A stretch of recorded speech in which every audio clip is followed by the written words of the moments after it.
Thanks for everyone being here this morning. I don't know if there are any immigrants from Mars here. Are there any immigrants from Mars here? I mean, I suppose the first, well, Colin, yes, that's possibly true. If there are, you're welcome. The second point is you're the only person who has an excuse for not knowing the context of this meeting.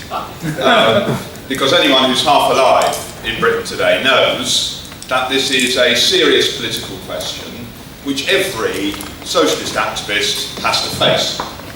You get arguments about this all the time. From far right, from Tories, from mainstream Labour people, and even people who are very close to us over a whole number of other issues think you can't possibly be right about immigration. So it's an important question, and it's going to get a more important question. My guess is that, for example, the 2014 Euro elections will be an orgy of reaction of competition about who can be nastiest about immigrants. We know that one of the main weapons used by the ruling class in an attempt to divert people from the campaigns against austerity is to divide us on the basis that your problems are not because of the bankers and the bosses. Your problems are due to the immigrant from Eastern Europe, the asylum seeker, the black person or the brown person on your street. And this is spread quite broadly across the political mainstream. Towards the end of the little pamphlet I wrote, there's a sort of quiz about whether you can match the quotes to a series of politicians who include Ed Miliband, Nick Griffin, Nigel Farage, Nick Clegg and David Cameron. Let's be clear, I'm not saying the Labour Party is the same as the BNP for anyone who thinks that. But actually you can't tell the difference between the quotes. All of them blame immigrants. To a greater or lesser degree, and actually the greater or lesser degree isn't how far right the party is, by the way, for the problems in British society. And this is a very, very serious problem. It's a serious problem because this is the swamp of racism and anti-immigrant feeling from which UKIP has grown. It's sucked up those general myths that are propagated by the traditional parties and then cohered people around an even further right-wing set of views about immigration. UKIP partly rests upon a pissed offness with all the traditional parties. That's true. But it has cohered it, has grouped it around, crucially, the question of immigration. This is the issue that it really feeds on. And there's a reciprocal action. The traditional parties peddle myths about immigration. They're taken up by UKIP and groups further to the right, and the EDL, the BNP or whatever. Those groups have a certain level of either mobilisation or, in the case of UKIP, electoral success, and that electoral success then feeds back to the traditional parties who, instead of confronting the myths, move further right to try and close off the electoral success. That then has a further round, upwards or downwards, depending how you see it, of UKIP growing because of the fact that these are mainstreamed in society. This is the reality of the situation that we have in front of us. And I suppose I wrote the little pamphlet simply so that people could be confident about the arguments. The key arguments to take on amongst working class people, that instead of disunity in the face of the lies about immigration, we need to unite and we need to fight the bankers and the bosses rather than one another. Very basic socialist argument, but you need to know what the facts are. So don't bother to write any of the figures down. I actually won't go through too many figures because it's impossible at Marxism. There's always a tendency at Marxism for people to sprout loads of figures. I'll try not to do that. But if you are interested, and they're all in the pamphlet. And furthermore, because sometimes you write these things and people say, oh yeah, you made it up though, haven't you? They each have a footnote with them about where I got them from. So, you can follow them up, and there's lots of academic papers which you can read through if you want to back up the figures that I've put through. I think we need to think about the relationship between capitalism and immigration. The truth is, capitalism has always relied on sucking in labour, either from the countryside. Here's an interesting figure. In the 1980s in China, more workers moved from the countryside to the cities than in the whole of Europe, including Russia, in the whole of the 19th century. That gives you a sense of the scale of movement of peoples that happened. The United States, the highest level of immigration during the 19th century, between 1836 and 1914, 30 million people moved to the United States. That's a pretty large movement of peoples. Let's take a more homegrown example, one I'm familiar with, the South Wales coalfield. South Wales coalfield, when it was booming and was the equivalent of the Persian Gulf in terms of its importance for capitalism and fuel supplies, but in the first decade of the 20th century, 1904, 1914, 130,000 people moved to the South Wales valleys. Economic immigrants, every one of them, in order to work in the coalfields. Which is why if you go to Overcrowded in the South Wales Valley now, you'll find a place called Spaniards Row, or Espanados Row, if you want to be really into it. Because of the fact that so many people came from the valleys of the Spanish coalfields to come and work in South Wales, which is where the syndicalist tradition came from. I'm getting distracted here, aren't I? But the point I want to make is that capitalism has always sucked in large numbers of workers at various points when it's on the up. When it's on the up, it needs to get more than the existing workforce. So at a time of boom, workers are allowed to move across the world. We're familiar with this in Britain, aren't we? At the end of the Second World War, Britain required large numbers of workers to come into the country in order to fuel the booming conditions in the 1950s. Two real sources of it. One, the Polish workers who came to Britain after the end of the Second World War, who were welcomed and treated in a fairly decent way, and then workers from what was called at the time the West Indies, the Caribbean, who were allowed to come in, welcomed, but treated in a much more equivocal manner by the public press, by MPs and so on. But they were allowed to come in. You know, famously Enoch Powell, who was a filthy racist, made the disgusting Rivers of Blood speech in 1968, which was a big question about fueling racism in Britain, famously went to the Caribbean in order to try and get workers to come to Britain to staff the health service, the transport system and so on. It's a completely obvious way that capitalism works in order to do that. But the trouble is, you may have noticed, capitalism isn't always on the up. There's this thing called crisis. And when that doesn't be an expanding system, it doesn't want them anymore. And it wants to either push them out, or it wants to make them into second or third class citizens, so they can exploit them more sharply. In some ways, the best sort of workers for capitalism are ones who come here but are without proper immigrant status, because they can be treated in the most brutal manner. They can be chucked out if necessary, and they're fearful of getting involved in trade unions, and they're forced to work for under the minimum wage and so on. That's the best possible situation in some senses for capitalism. Capitalism sucks people in, it pushes them out, and it wants to be able to control labour at all times. Furthermore, capitalism doesn't miss an opportunity to divide us. Any possibilities whereby the working class can be broken up, capitalism seizes it.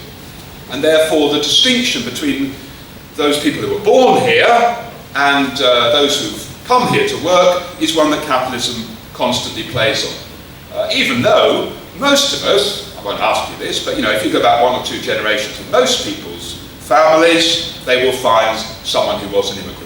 That's the truth about it. Even me, who probably comes across as a typical Brit, my grandmother was French, for example. Met my grandfather during the First World War. I won't go through all the interesting history of it, but she was French. So there we are. Probably most people, even looking around the room, I can see plenty of people for whom that's true. So capitalism, both there's an economic imperative to pull people in and push them out, and there's also an ideological imperative. It's also true that this isn't a constant. At various times, anti-immigrant feeling has consciously to be created as a political fact. It's not natural that people don't like immigrants. It's not natural that people hate someone because of a different skin colour or because of a different religion. It has to be consciously created, and I'll come back to that. So let me just romp through some of the myths, though, because they're ones that it's quite important. I say, don't bother to remember any of the figures because they're all in the pamphlets. They might cost you too quick, but it means a more relaxed time for you. Firstly, there is a myth that Britain's overcrowded, and it can feel a bit like that on the Central Line at 8 o'clock on a Monday morning. It does feel like that. But in truth, firstly, population densities tell you nothing about economic prosperity, and certainly Britain isn't particularly different to anywhere else. The British population density is 260 people per square kilometre. In Netherlands, the figure is 497, which is nearly twice the level of Britain. Britain's population density is about the same as Vietnam or the Philippines. You'll notice there's a big difference between the economic performance of those countries because of imperialism and so on. Thailand's density is half of Britain's, but it's obviously poorer than British society. And Burkina Faso's is a quarter of Britain's, but is obviously poorer still because of imperialism and other factors. So the main point to note is Britain isn't particularly overcrowded. If you believe this, get on the East Coast train at King's Cross and go to Edinburgh. And it's sort of relatively busy, you know, it's a few settlements until you get to about Newcastle, and then you don't see anyone for about an hour and a half. You're surrounded by green fields. Very nice part of the country, actually. It's a lovely journey. I'd recommend it to anyone. Rather costly. But you know, once you get outside the major London and so on, actually there's plenty of space for people. This isn't the issue. It's not really not the issue. And I think it's an easy myth to overcome, in truth. More importantly is the idea that people come here to live on benefits. This is always a difficult myth for racists, because simultaneously they say people are coming here to take our jobs, and then they live on benefits all the time. But you know, it's hard to reconcile those two things. But nonetheless, we shouldn't expect consistency in the arguments of racists. Of course, the truth is that immigrants are much less likely to claim benefits than people who were born here. Much, much less likely.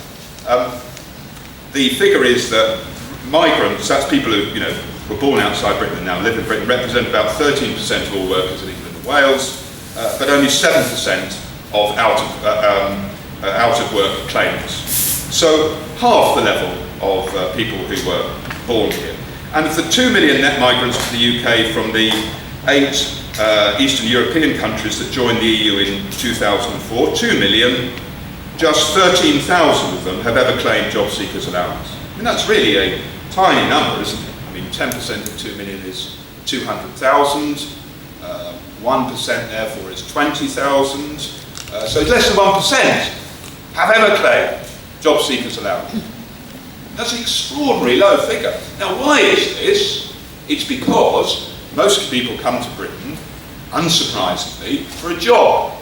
They don't come here because of the pleasures of Britain, or the climate, or the food, or whatever it may be.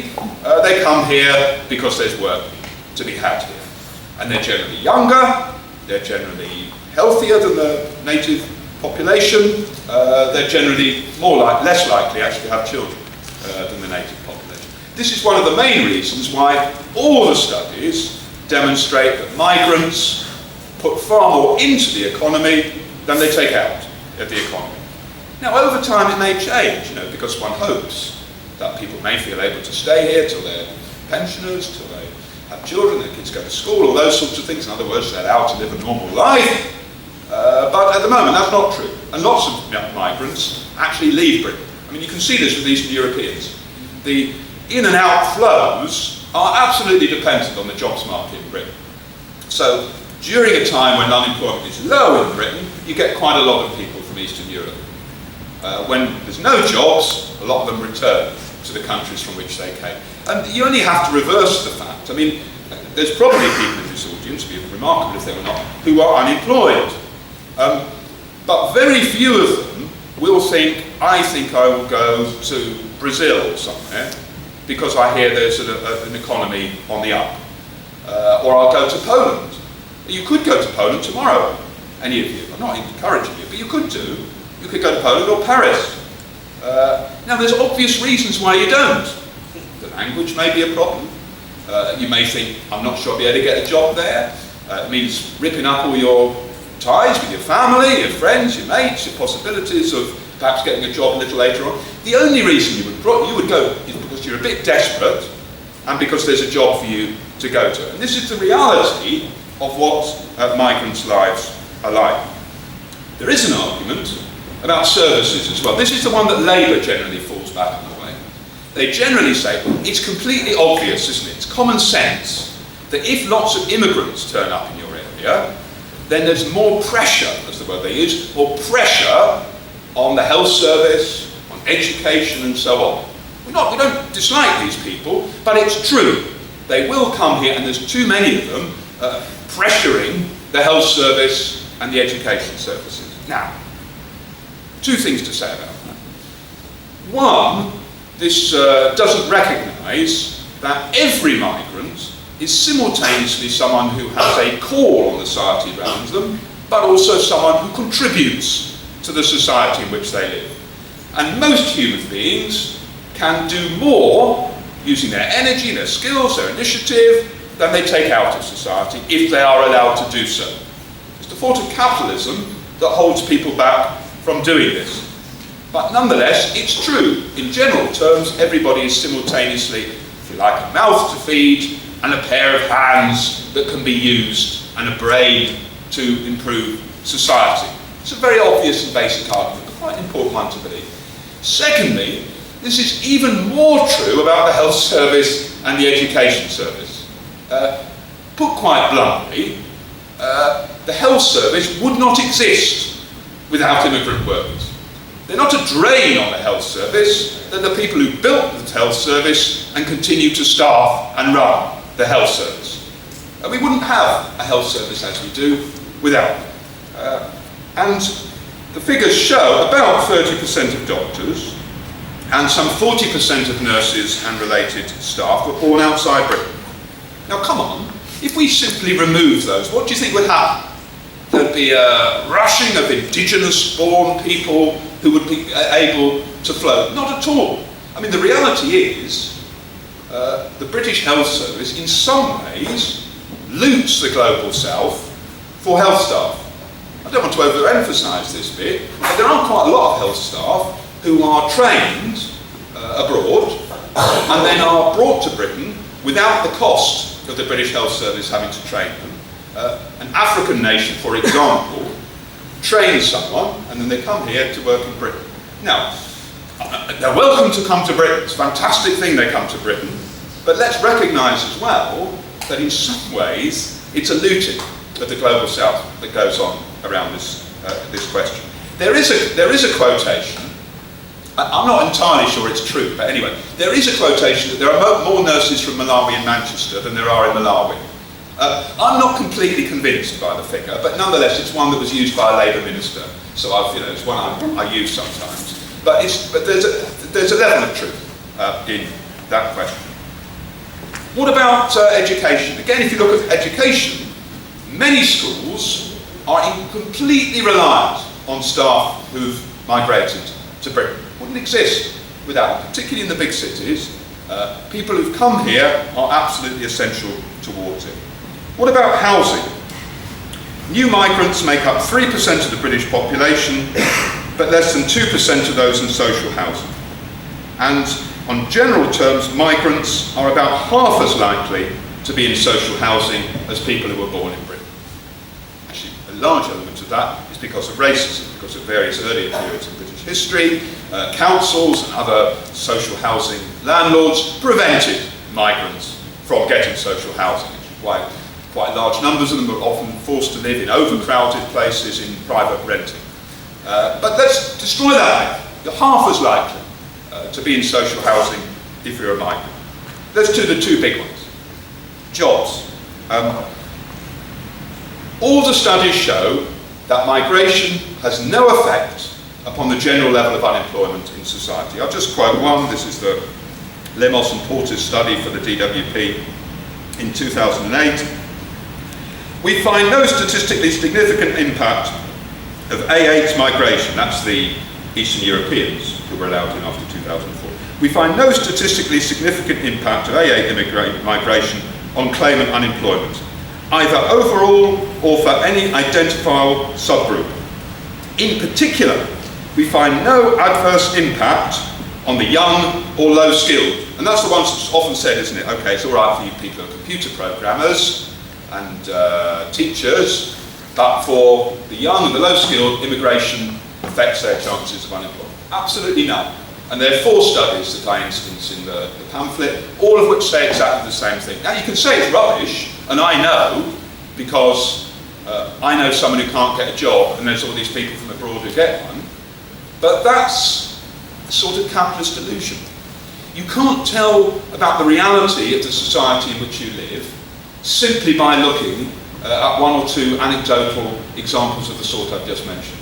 You see, the fact that there is immigration in Britain and there is unemployment, the fact that both those things are true doesn't mean that one is the result of the other. And I'm not trying to be dismissive of people here. I am for seriously addressing the concerns that working class people have about these questions. Not for brushing them aside, I am for taking on the myths that are used to divide us. And of course, the only way you can really do this is to begin to interrogate why unemployment does exist in society. I'll talk about it a bit later, but it shows why you need socialist arguments. You need to say, no, the reason why there's unemployment is the booms and slumps of capitalism. There's 1 million more people now unemployed than there were in 2009. There haven't been 1 million immigrants. It's because of the fact that capitalism has gone into recession, and in order to keep up their profits, bosses are closing factories and they're driving people out of jobs. And once you get into that sort of argument, that's a completely different way of approaching it. It's not moralism, it's not liberalism, we ought to just be nice to everybody. It's about the reality of the society in which we live. And it's true about wages as well.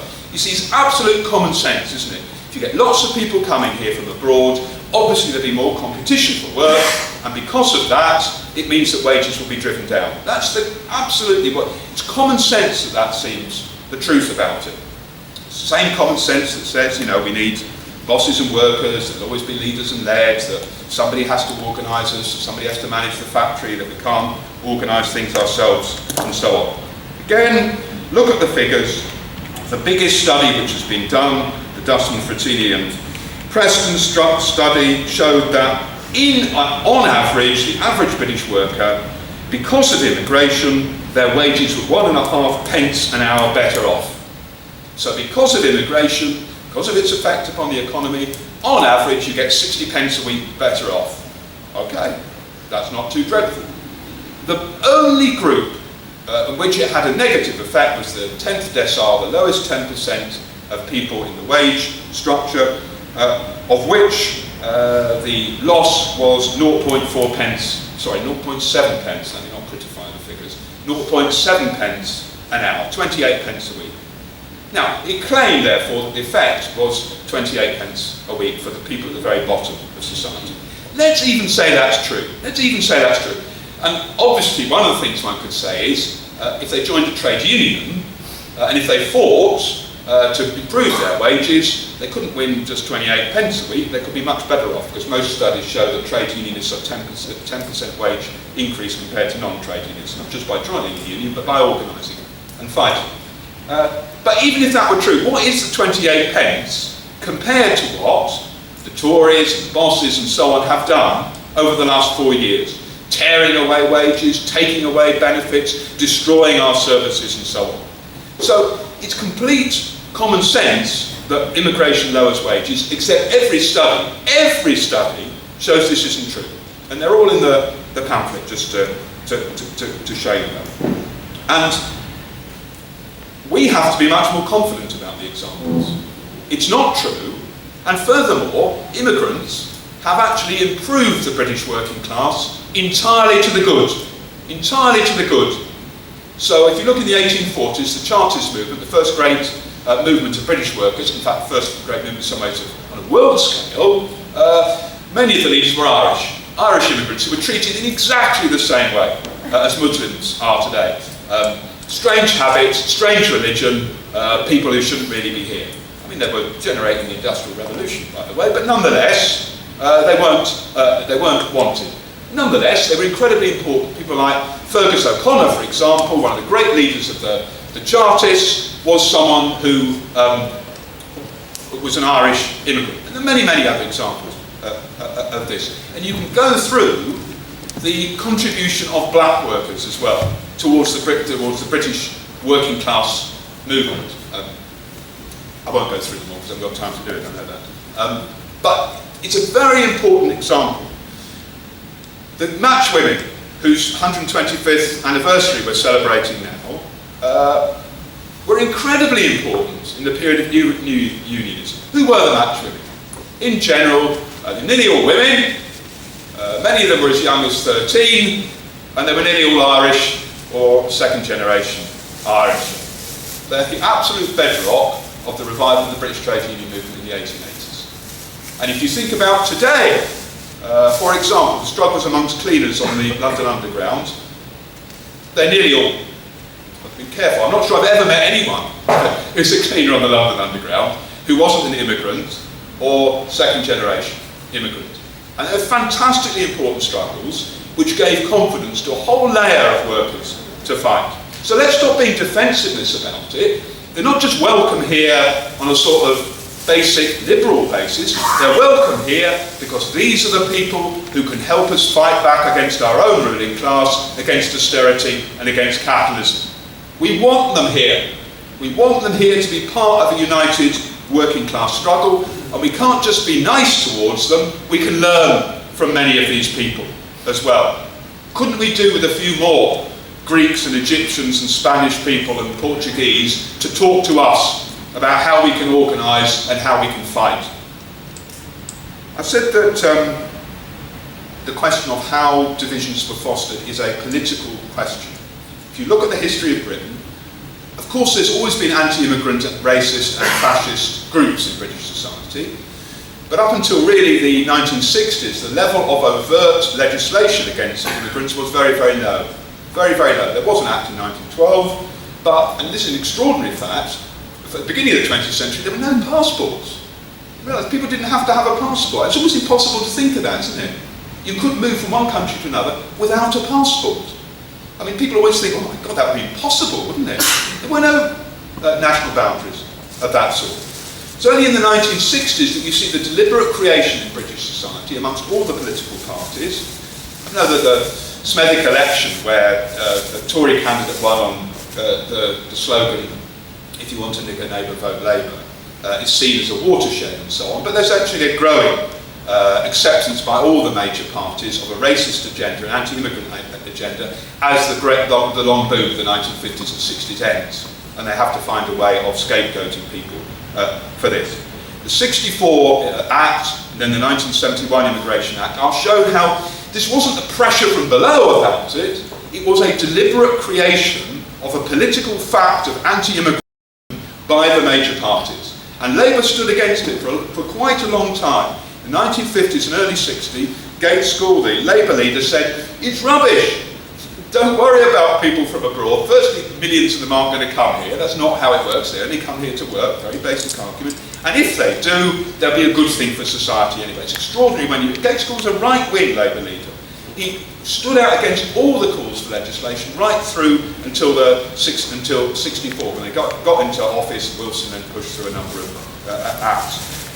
I'd speak more about that, but we need to recognise this doesn't emerge organically or because of pressure from below. I want to talk about what we do about it, because the divisions in society are absolutely toxic for the working class. A divided working class cannot fight against the bosses and against austerity. You need a united working class in order to do that. The most dangerous slogan that emerged recently amongst the working class was during the Lindsay building workers' strike, where around the fringes, it wasn't the main slogan of it, but one of the slogans that emerged was British jobs for British workers. And quite rightly, and I'm proud of lots of things about the SWP, but one of the things I'm certainly proud about is that within 6 hours of that slogan becoming known, we had a statement out saying that it was something that every worker had to stand against. British Jobs for British Workers was a sword at the heart of working class unity and a division through every workplace. Now, where did it come from? It came from bloody Gordon Brown, by the way. That's where workers got it from. They didn't themselves come up with it. But it was absolutely dangerous to us if we hadn't stood against it. Now, one of the good things is, contrast Lindsay, Mark 1, to the second Lindsay strike and the construction workers, electricians dispute over Besna, the Balfour Beatty and so on, wage cutting deal. The struggle over Besna, it was never mentioned. It was never mentioned, the problem about workers from abroad. Never mentioned. Because we won an argument inside the working class movement more generally, but particularly amongst construction workers, that this was an extremely dangerous slogan which had to be rejected. And it's one of the good things that despite the pressure of the Tories and UKIP and the popular press and all the racist myths in society, that in general, this is not a slogan that has gained credence inside the British working class. I will say that there is now an argument on the left. There is an argument on the left who don't agree with me about immigration. And this is people who are very good people, and I'll just use one example. There is an argument inside the RMT, for example, about whether or not you should be in favour of raising a campaign against the European Union's free movement of labour. Free movement of labour, according to some people in the RMT, is a boss's slogan, which we should oppose. And we need work permits and clear controls upon labour. Now, I'm completely against that. It's an argument on the left, and it's going to get harder if you ask me. So we have to be confident and clear about these arguments in order to rebut these myths. What are we going to do about it? Firstly, I think we should stop being defensive. I think we should celebrate immigration. It's massively improved British society in so many different ways that anyone who thinks for 5 minutes will think of. Secondly, we need to propagandise. I don't know whether it's Tom Woodcock in the room. Oh, well, he's not. Anyway, I'll be nice to him. Tom Woodcock has done a marvellous initiative with Cambridge Trades Council, which they've now rolled out to every trades council in Britain, of producing a little fact sheet about the myths about immigration. And they're producing, this will be produced in hundreds of thousands of copies and distributed through the trades councils to trade unions. It's a fantastic thing. My pamphlet's wonderful, of course, but I'm not so stupid as to think that millions of workers are going to read this. It would be good to get this fact sheet taken up by every trade union branch, by every trades council, popularised, pushed out, and distributed as broadly as possible. It won't win every argument, but it'll at least start an argument on a different basis. Thirdly, and this is incredibly important, I haven't left enough time stupidly to dwell on it, the way you defeat immigration myths is not just about facts and figures. Very important to have the facts and figures, but actually the most important way you overcome it is through the positive alternatives. I haven't got a house. No, you haven't got a house because the council doesn't build council housing, and because we need to campaign together to get more council housing and to improve our housing. They're taking away my benefits. You're right, they are taking away your benefits. That's why we need to come together in the bedroom tax campaign and fight together. Immigrant, indigenous, black, white, Asian, all of us together against the Tories and the bosses. You see, on the 30th of November 2011, that great pension strike, no one blamed immigrants for the fact they were taking away their pensions. Nobody blamed them. Everybody knew it's Cameron, it's the people around them, it's the fat cats, it's the rich. They're the problem. And when things are going up, nobody starts to scapegoat those around them. If there isn't resistance, that's when the racist myths begin to have a purchase upon people. And one of the problems about the lack of leadership by the Labour Party is not just that it falls in with racist myths, but because it doesn't fight, it leaves the field open for all those rotten ideas to fester. So, I think we need both to rebut the myths, to recognise the danger, and there are going to be arguments on the left about this, but thirdly, every bedroom tax campaign, every march against the EDL and against the fascists, every example where we fight together for wages and conditions and jobs All of this is the basis for pushing back the anti-immigrant myths. And finally, you have to talk about a different sort of society. You have to talk about a society based on people, not profit, upon workers' power, about socialism. A positive alternative to the ways they try and divide us. Jamie Sutton from Tottenham SWP. One of the most noticeable features, I think, is the disjuncture between the anti-immigration rhetoric and what's happening on the ground, because there aren't mass purges of illegal immigrants, and aside from some exemplary acts of brutality and the murder of immigrants during the process of deportation, it seems as if there's actually quite a high degree of toleration of illegal immigrants. And this is kind of partly a question in terms of the impact on wages, because I teach Bangladeshi workers in Tower Hamlets, and I know that 2 years ago the going rate for a kitchen porter in Brick Lane was £3 an hour, but now the going rate is £0. What it is board and lodging, 6 men to a room above the shop, and that's very public, it's very open, it's very widely known, and it's tolerated. And I was interested in what you said, Charlie, about that not being used as a way of driving down wages, because common sense, it seems to suggest that they do use, they tolerate a degree of illegal immigration, because actually the economy is dependent on illegal labour, because it does drive down wages, not just divide and rule, but actually undermining that position. But there's just one last point I wanted to make. I think as well as being encouraged to blame other people for gaps in the welfare state and for the attack on wages and conditions, one of the most corrosive features of Tory policy is the way that people are encouraged to blame themselves because of unemployment and because of homelessness, etc. And I don't know if people were kind of registered this, but in the spring there was a new charity launched in Britain. It came from the US, and it was a charity called Dress for Success. And this charity, it was initiated by in the US, as I say, but it was launched in Britain in the spring.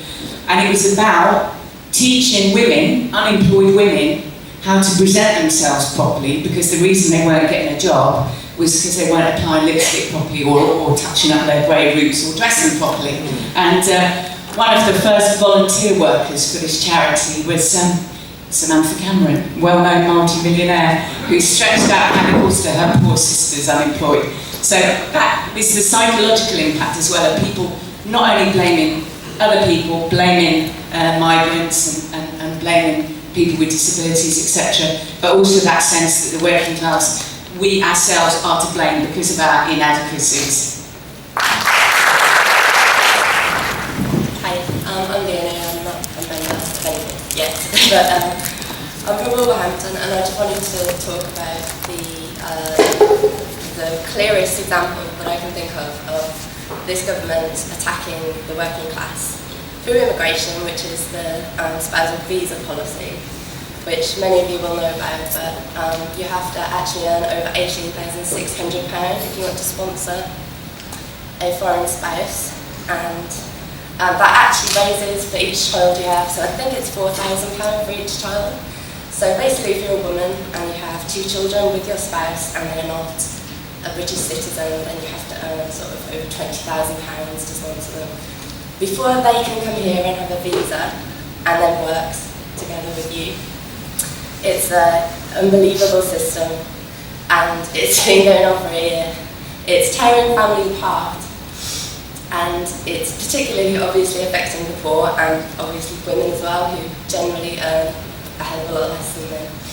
That's somewhere that I feel that we really have to fight, because that's families, that's children growing up without their parents, that's the whole family structure being torn apart because of this racist immigration policy.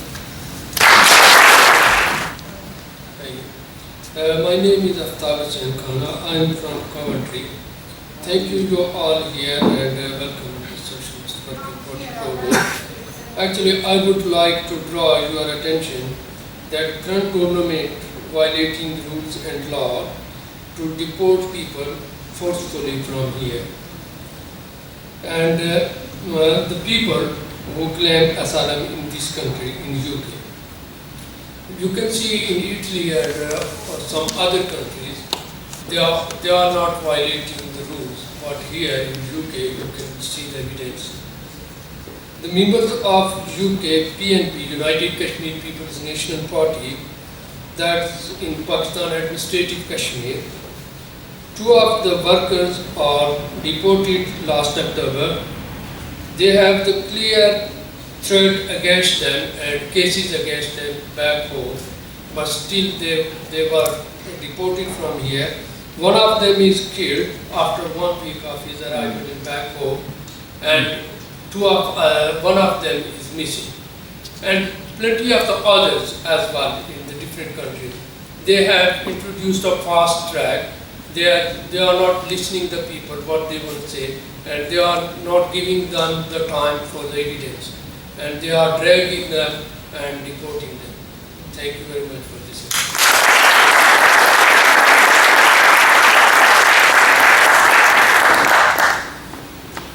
Good afternoon, comrades. I'm from the Latin America Workers Association, and one thing we are very greatly concerned about is apparently the government are going to bring in a new law which states that anyone coming over here from other countries is going to have to speak English before they can receive any help from the state, including state benefits.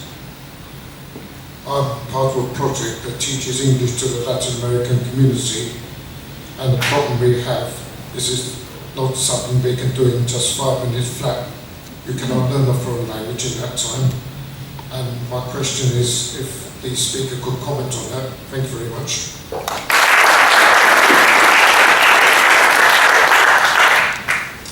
Hello comrades, I'm from IS in Denmark, and as some of you maybe know, Denmark, we had another problem because we have this big Euro-racist party called Danish Folk Party, Danish People's Party, which in 10 years almost entirely controlled the Minister of Immigration and had another succeed in that. But since we had a new government, I think the racism had gone from, it's still on Muslims and immigration, but much more over to Eastern European workers. And I think the left will have a big problem because in Denmark we're part of the Red Green Alliance, which is like Syriza, and it's become more and more popular.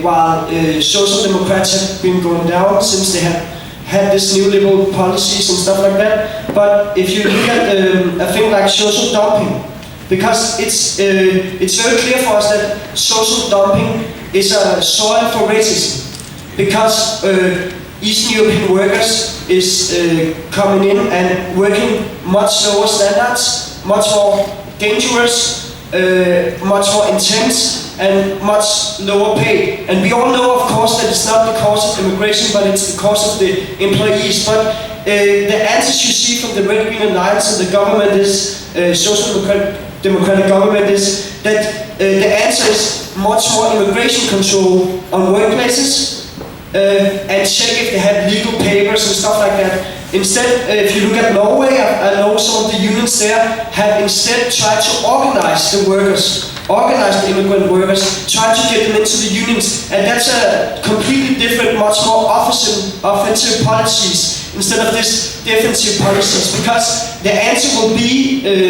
instead that we should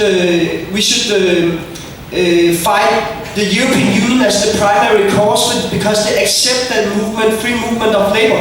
We want the free movement of labor. Of course, we want the free movement of labor, but we also want all people to organize the places they come and be. But my question is, of course, how do you get in and really get the right argument? Because I think it's something to do with confidence, of course, because people, construction workers and stuff, they know that, of course, it is the employees who is the cause of it. They know, of course, that it's the bankers and bosses who is the main cause of this, but if they don't see any strong left wing that can combat these things, they will more likely turn over to nationalistic answers because they can protect them right now. They can protect them right now in this moment, even though it's shit and they cannot. But that's what they believe if they don't see a strong worker movement. So that's how should we relate to this?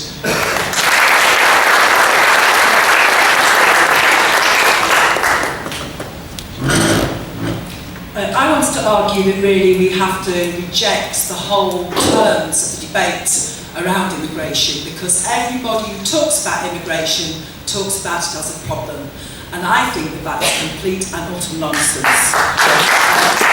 I think it's ironic, isn't it, because actually it seems quite bold and brave to go and move to other countries from Britain and go and settle in other people's countries, but actually it's seen as a problem if people want to come here.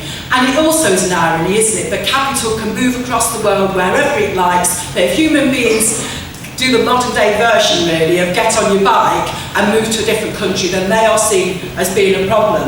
I also wanted to say something about the way in which this whole ideology of Britishness has been created, because actually there is no such thing as it at all. If you go back to the very beginning of Britain, you will find that it was 50,000 years ago nobody inhabited this country. And the first people who inhabited this country were the Celts, and they actually are related to a group of Andalusian fishermen. And that's the latest DNA research that's been done. And actually this country has been built on waves of immigration. I don't believe that it would have been at the forefront of anything at all if it hadn't been for all those people who were pulled from various countries across the world into this country. It was them people who built this country. It was the Irish navvies who built the railways, who built the canal structure. It was the Kashmiris and the Yemenis and the Afro-Caribbeans who built the health service, who built the steelworks. Actually, this country was built on waves of immigration, and that's something that we should argue is something we should be proud about. And I just want to say something about the way in which the racist ideology is used to divide and rule us, really. I think there's been a coming together of anti-asylum racism and Islamophobia, and the governments have perpetuated that, really. And if you think about the legislation they introduced last week on upfront NHS fees, right, that's part of the institutionalisation of racism that's taking place. But on the other hand, you have the ideology that's been put forward. And I just wanted to tell you just a little story. Last week I was watching Look North in Sheffield on television, and there was a story about cousin marriage. And there's a woman whose child had died, and they were interviewing her, and they said to her, will you tell your children, an Asian woman, will you tell your children not to marry their cousins in the future? And she said, no, I will tell them to do what they want to do with their lives. And then she turned around and said to them, but I noticed that the research that was done about cousin marriage also said that if you have children over the age of 32, then you're also likely to have the same percentage of birth defects. But you have chose not to talk about that. And that's the way in which demonisation of a group of people takes place. Just one other example. A group of blokes, primarily blokes, were being done for getting young women together as prostitutes. But they weren't called groomers, because grooming and Muslim are now connected together in exactly the same way as black muggers were connected together, and asylum and bogus are connected together. And they're the arguments that we need to get down to and take on.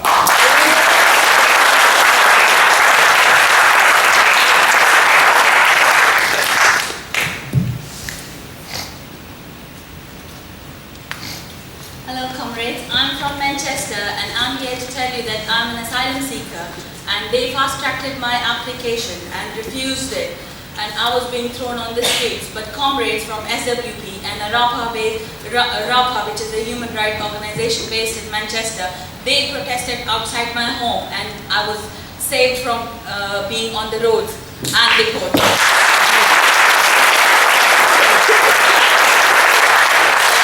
What they do is they test the waters with asylum seekers. They blame that immigrants are the ones to be blamed, that they are here to take the job and benefits. Well, asylum seekers are here and they're human too, so let them work. Many people are educated and capable to work, but they're not allowed to work, so how can they survive? So one, they don't allow them to work, and on the other hand, they tell them that you are here to get our benefits. Well, I would like to get ahead and get on with my life and do a job, but I'm not allowed to. My application is still pending, but because RAPA is there and SWPD is there, so I'm a part of community. I go out, I meet people, and I'm not in depression or any other thing. But this society this government is designed to make you a mental health, even if you have a physical disability. So thank you, everyone. And I think with bedroom tax, if we show solidarity, what they're doing with bedroom tax, that's what we can stop the bedroom tax and people on going on vouchers. That's what they do with asylum seekers. They give them vouchers, they don't give them any cash, and that's what they are going to do people on benefits. They say they buy alcohol in our centers, so that's why they will get vouchers and they will be stopped from buying what they want to buy. So we should stop.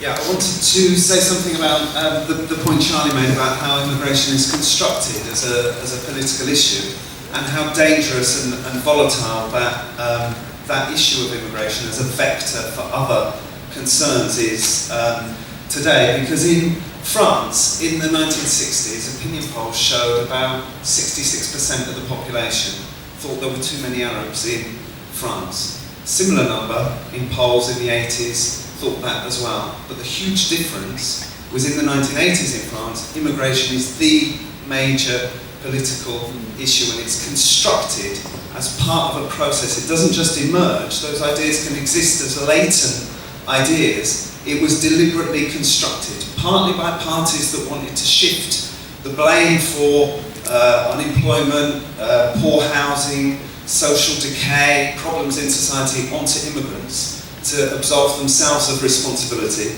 and partly because there was an organisation, the Front National, that was dedicated to pushing that idea for a very specific reason. It wasn't that they were a single issue party, and this is where parties, fascist parties, differ from populist, racist parties, is that they knew that the immigration issue sets up a problem for mainstream parties, which is that if you say unemployment and all these social problems are caused by immigration, and it's not, and they're not, then attempting to get tough on immigration just reinforces the sense that governments are impotent. Because however tough you get on immigration, it's not going to solve unemployment, it's not going to solve poor housing, because it doesn't address the problem of fundamental inequalities in society. So that sets up a spiral where these parties get legitimised, and then the political space created by concessions to the immigration issue means that they get stronger. And there's no way of getting out of that spiral unless you do two things. One is to target those organisations that carry those fascist ideas and attempt to smash them and break the individuals that carry them. And that's why one of the differences in Britain to other European countries, one of the reasons why we don't have strong organisations like that, is because we have a fantastically impressive and successful tool in Unite Against Fascism that has waged that fight and that has fought the National Front in previous, with the Anti-Nazi League, then the BNP and so on. The other is to wage general arguments, fighting arguments, attacks on multiculturalism, Islamophobia, as Charlie said, British jobs for British workers. Last point, who is going to do that? Who is going to attack those questions, fight back, narrow that political space for the far right, and provide an alternative? It has to be a party that is independent from parliamentary politics and all the concessions that come from the arguments that we have to make concessions on the question of immigration to win votes. And that's why it's vital in this context of austerity that the SWP continues to play the role that it's done in doing both those things.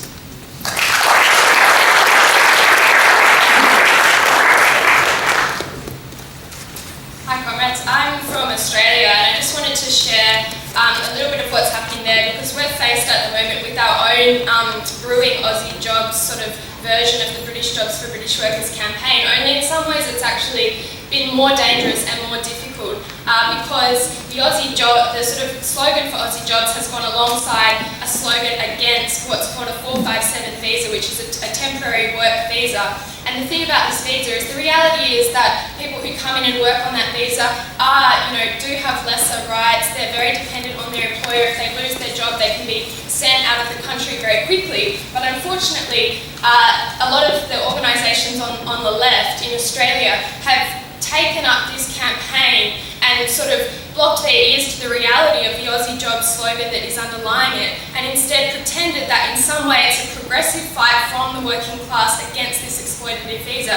And I just wanted to share this story because I think, Charlie raised some really, really important points, and I'm glad you brought up the argument that are going on in the left, because these questions, are not easy. There are real pressures that face the working class, but what we've found in Australia is that there's been some very clear examples of how this campaign has seriously hampered the ability of the working class to fight when there are job losses. A comrade of ours is in a workplace that lost 200 jobs, and the union didn't really provide any solidarity support when they went on a rally, and yet the same week they brought people out from Melbourne at sites all across the state to campaign against 457 visas, and that's the reality of the distraction that this kind of campaign has caused. And at the same time, our Labor government that has cut over 5,000 people in the public sector is able to throw a little bone to the trade union movement and say, oh yeah, we support Aussie Jobs too, we'll put a bit of money into that, while at the same time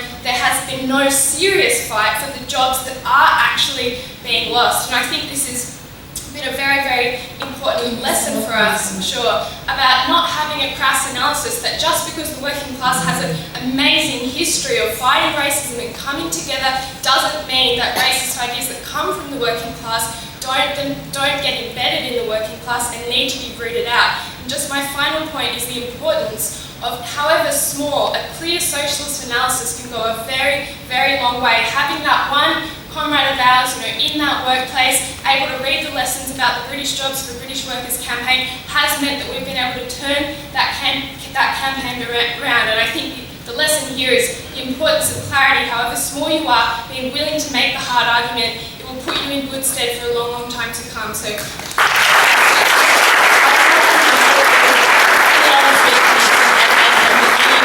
To everyone, if I can make an appeal to people to be a bit disciplined, because that way we'll get a few more people in bed.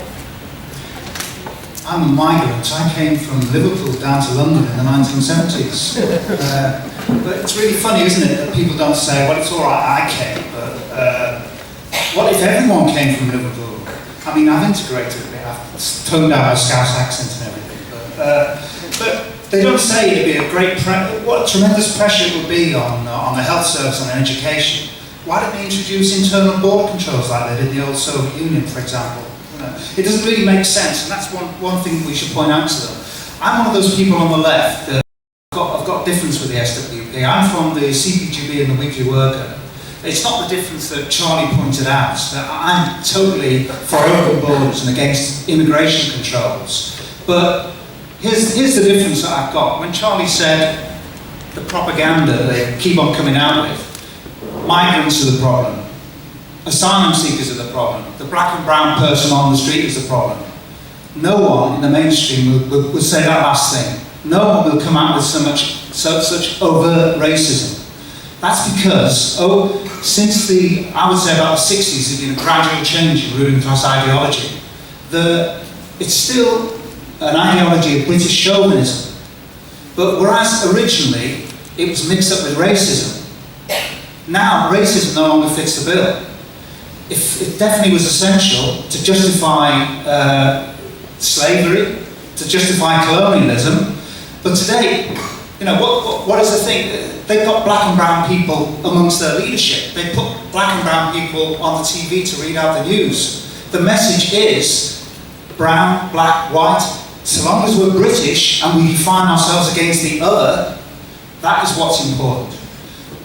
The reason I'm making this point, Charlie, is I think it's important. It's a bit of an open goal if you accuse the Tories or the Labour politicians of racism when they come out with these things. It's easy to say, my best friends are racism, members of my shadow cabinet are racism. They will say that, and it's true, or black or brown. It's absolutely true.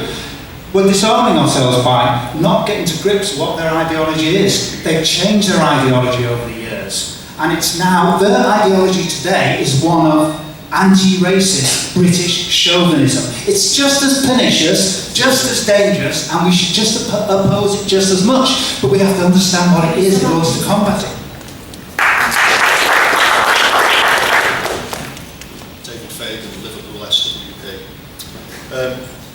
Charlie's quite right, we keep hearing the arguments over and over again, about immigrants being a drain on the health service. I'm fed up with this all the time, I have to confront it, and it does affect me personally. My mother, relies massively on the NHS, having to have dialysis 3 times a week on a renal unit. If it wasn't for the Filipino nurses working on that unit, God knows what would happen to my poor mum. Of course, I think it's also shameful that we have to, we have this drain into the global south of, the nursing community, and that, I'd rather it was decent, a lovely NHS in the Philippines where people are treated well there. But the idea of, immigrants, must leave the country, they're a drain on our services, absolutely shameful, and shameful that, members of the Labour Party and that, bring up this subject and use that kind of language.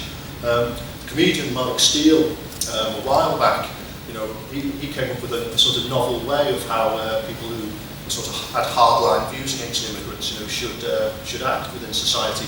Maybe they should wear an armband to identify themselves. So whenever they go to the underground and there's immigrants working there, the immigrants could spot them and say, no, sorry, you shouldn't use this service. It's being run by immigrants. Or if they go to the hospital for the cleaners could say, yeah, there's a person who's hard against immigrants. No, you can't come to this hospital, etc., etc., etc. Teachers go to the school, blah, blah, blah. You shouldn't do it. Just a slight side issue, if I've got enough time. Very quickly. Anti-Irish attitudes are on the increase as well. And we've seen this in Liverpool, unfortunately. The same people, who were fellow travellers with the EDL, the BNP, the National Front, the same people who recently abused a 7-year-old girl at a community centre.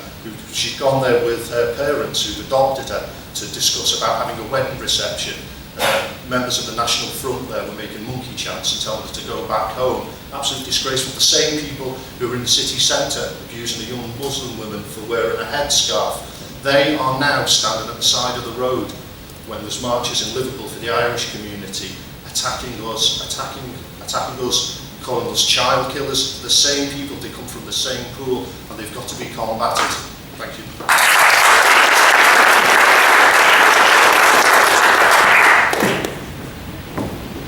Oh, is it me? Oh, sorry. There were lots and lots of people that did indicate in that session. I think I've got about at least 10 people still on the list, so I'm really sorry we didn't get to.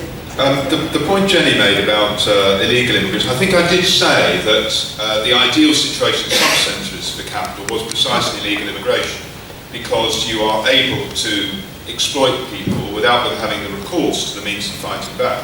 And therefore, of course, it is true that illegal immigrants, so-called, we shouldn't really accept that definition of people. People who are undocumented would be a better way of putting it, are the most exploited, and people who are forced to work below the minimum wage, and so on. But in general terms, immigration doesn't drive down the level of wages. I think it's important to say that. The sister from Wolverhampton made an important point about the question of the visas for spouses and so on. The immigration system is racist, I'll come back to that, but it's also about class. Rich people have always been able to move to Britain, and you still can. You may have noticed that there's quite a lot of millionaires have moved to Britain, to London recently. They're let in, nobody claims that they're a drain on society or whatever, and they're able to move to London quite freely because they bump 50,000, 60,000 quid into the exchequer, and they're told that's fine, you can move to Britain. And if you look at the immigration system, it's a point system which is based upon how much money you earn, what sort of job you're moving to, and so on. So it's a class system as well as a race system. I stress very much the question of racism, but nonetheless we should recognise the visa fees, for example, is absolutely clearly if you have to pay £18,000 and £4,000 to come here. That's simply wiping out the vast majority of the world's population. You have no possibility of paying that sort of money. The comrades from Coventry and from Manchester, and I'm very glad that we managed to stop that deportation. There's a whole bit there which I could have talked about, that the immigration system creates this vast system of security people, of a brutal militaristic system to enforce deportation and to prevent migration into Britain. We're familiar with Jimmy Mabenga, who was killed by Group 4. A horrific murder in order to try and enforce a deportation to Angola, right? That's just one example of the hundreds and thousands of people who are forcibly seized, who are thrown into prison camps, and who are then threatened with deportation, which, if they resist, they may be murdered.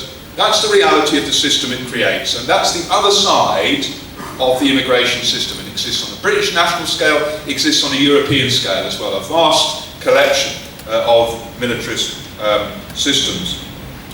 The comment from Australia, I'm glad she spoke. The example that's being used in Britain is the Maritime Union of Australia and their Aussie Jobs policy, which entirely is sold on the grounds that it's in order to help Aboriginal people in Australia to get jobs. There's nothing to do with that, of course, but it'd be interesting for you to tell me more about that afterwards. We shouldn't be defensive about the question of immigration. We are for, to be clear about it, for the benefit of the tape, we are for the abolition of all immigration controls. Abolition of all immigration. Anything else, if you give your little finger towards the idea of immigrants being a problem, then it will lead to you being dragged further and further. So who should we keep out then? What's the basis of it? Where do you draw the line? So you admit they are a problem then. This is the problem. If you stand any way towards accepting immigration control, it will be a disaster. And therefore we have to be absolutely for the abolition of all immigration control. Now, someone said that the British state has abandoned racism. I think that's what he said. And it's now just a sort of chauvinism. It's nonsense. It's nonsense because the reality of black people's lives still has systematic racial discrimination driven into it. Why is it then, if racism doesn't exist anymore, and they all think black and Asian people are lovely, and that's the ideology of it, why is it that black people get stopped and searched by the police 7 times more than white people? Why is it they're twice as likely to be unemployed? Why is it that their wages are, on average, 40% lower? Why is it that it got worse, the police behaviour towards black people, in terms of stop and search, got worse after the Macpherson report? Not better, it got worse in the decade after the Macpherson report. The reality is that we still live in a society of arrant racism against black and Asian people. And of course, David Cameron won't go on the television and say, I think blacks are the problem. He will say, there's a problem with Islam, there's a problem with immigrants, there's a problem with asylum seekers, and the reality is that is building racism in Britain, and we have to look at it straight in the face and say it's still a racist set of ideas which is used to divide working class people. We have to defend immigration, we have to be against immigration controls, and we have to be against all forms of racism. Fighting both against the fascists inside Unite Against Fascism, against UKIP in the Stand Against UKIP campaign, and fighting for a socialist future, which is why I hope people who aren't members will join the SWP to be part of that struggle against anti-immigrant rhetoric, but also for a different sort of society.